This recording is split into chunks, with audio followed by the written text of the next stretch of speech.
বালুরঘাট ব্লকের সঙ্গে হিলি ব্লকের যোগাযোগ ব্যবস্থা মসৃণ হচ্ছে। পাকা রাস্তার স্বাদ পেতে চলেছে স্থানীয় মানুষেরা।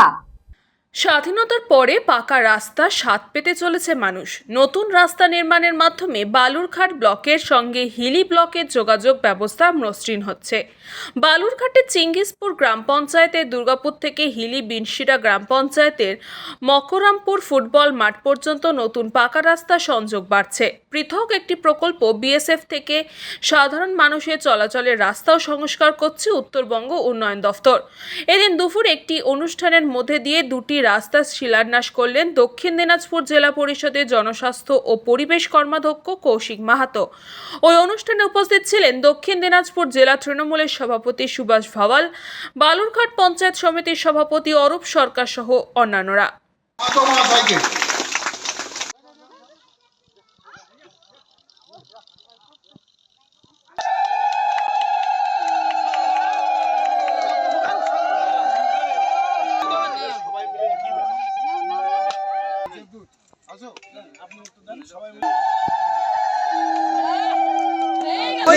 আমি যখন প্রথম জেলা পরিষদে এখানে দাঁড়াই, এখানে সামনে একটা রাস্তা আছে, এটা মকরামপুর থেকে মকরামপুর ফুটবল মাঠ অবধি দক্ষিণ দিনাজপুরের সবচেয়ে খারাপ রাস্তা ছিল।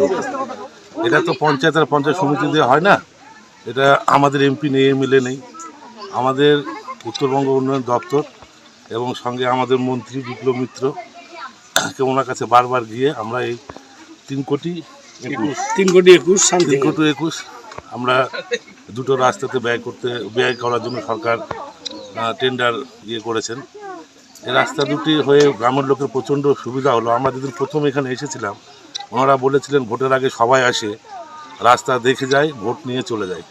বিগত দিনে বিজেপি যে এমএলএ ছিলেন, উনি এখানে বলেছিলেন যে আমি যদি জিতি তাহলে 1 মাসের মধ্যে রাস্তাটা হবে।